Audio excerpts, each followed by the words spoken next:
Whoa, that's a big fish.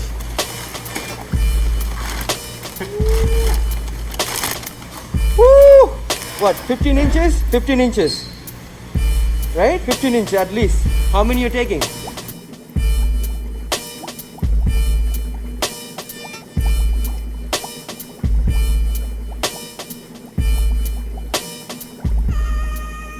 What is going on, everybody? Welcome back to Malik's Water Garden.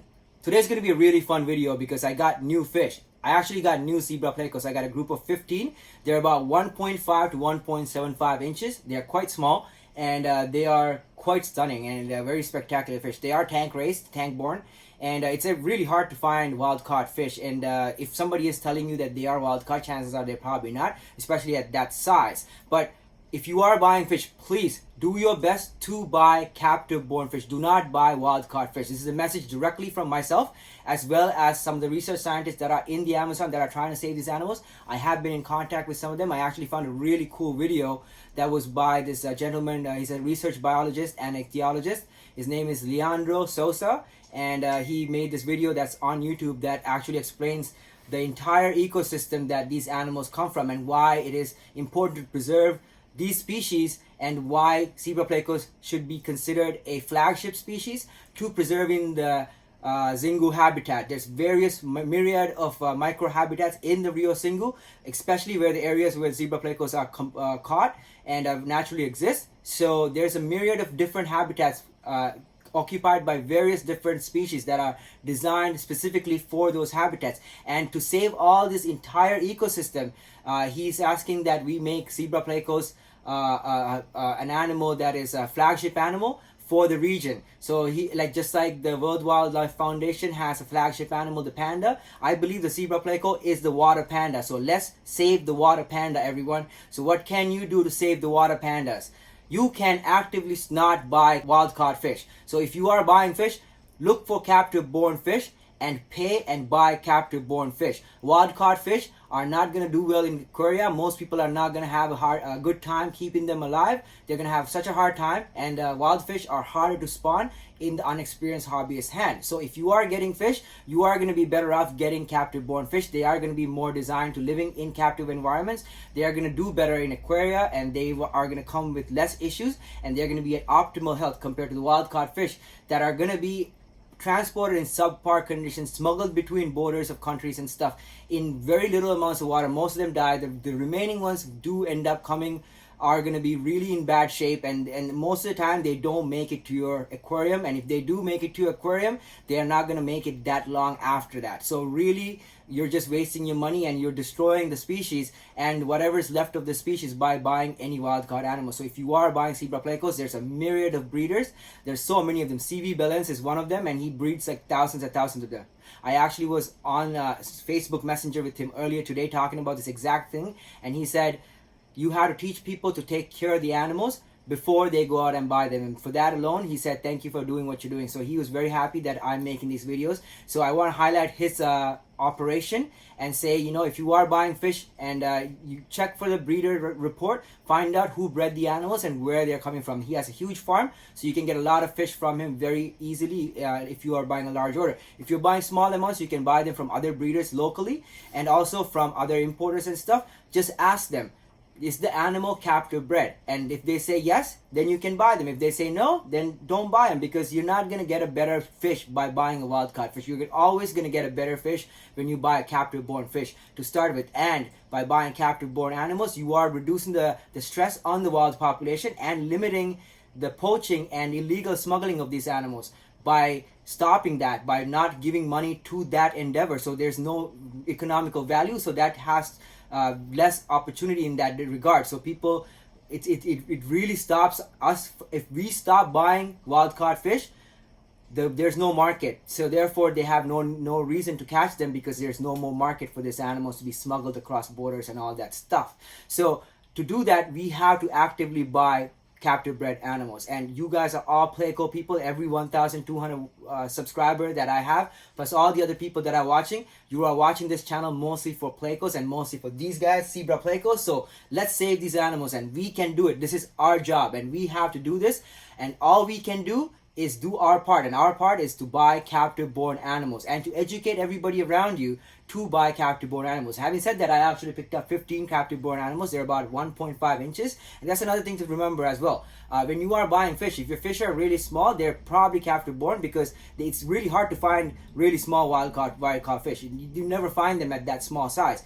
Also, it's hard to find large captive born animals. People that do have captive born animals usually don't sell their large fish unless they're really old or something wrong, or they're a confirmed male that is not spawning in their group. So if you are buying fish, you are going to be better off buying smaller fish and growing them out yourself. It's going to be better for your wallet, and it's also going to be better for the animals. So buy animals that are about 1.5 inches, which is what I got. We are going to look at the type of signs to look for in health, and skin quality, and stomach size and stomach shape. I mean, when you are buying fish from importers, usually they have been starved for a few days, so their stomachs are a little bit empty, but you can see if they have actual issues or if they don't by looking at the stomach of the fish from underneath or from the side and stuff like that. So we will look into all of that in the upcoming video. So in this video, just going to show you me picking the fish up and also unboxing and just pouring them into the tank. So enjoy, watch till the end, and thank you so much. Everybody that has been subscribed, thank you, and everybody that is buying captive born animals, thank you so much. You guys are amazing. Save the planet by doing your part.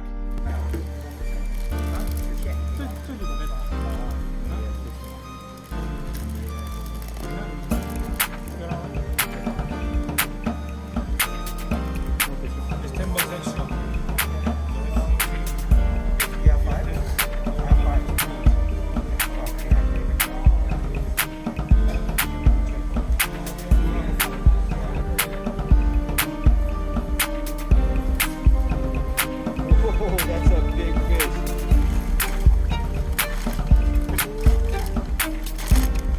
Woo! What, 15 inches? 15 inches. Right? 15 inches at least. How many are you taking? Just one. You need to take the group.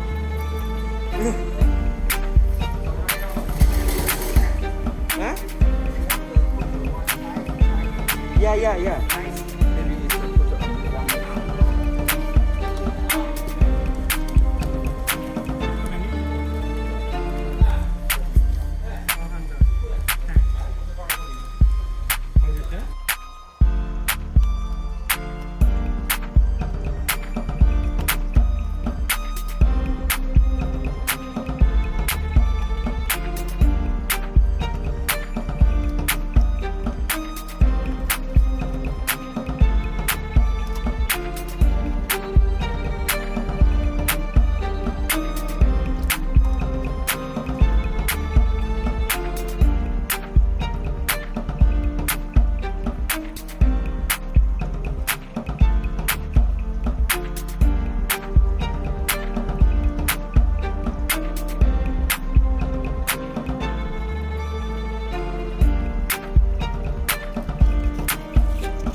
Guys find value in this type of content, please share it with your network. Also, if you haven't subscribe down below and hit that notification icon so you get updated when this type of videos, as well as many videos like this, gets uploaded. Several zebra pleco breeding videos are coming up featuring several prominent individuals like the research scientist that is in Brazil that is actually working with these animals.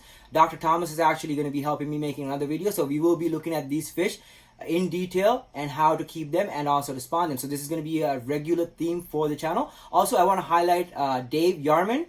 Thank you so much, Dave, for all the things that you are doing. He's actually finding us so much information. I'm going to make a separate video about Dave and what he has been doing in the last few weeks and all the information he has sent me about different types of things that he's doing to get his water perfect for the zebra plecos. He also found really good value in Dr. Leandro Sosa's video, and he's the one who was talking about it earlier this morning with me. We talk about this quite a bit, and he has found out some really good information about resins, about carbon filters, carbon blocks, HMAs, all that. So we're going to be looking at all of that, and I'm going to let him explain most of that because I'm basically going to use the stuff that he has sent to me, and with his permission I want to present that to you guys as well, and give you guys a better understanding of that area of things, because that's not something I actually play with.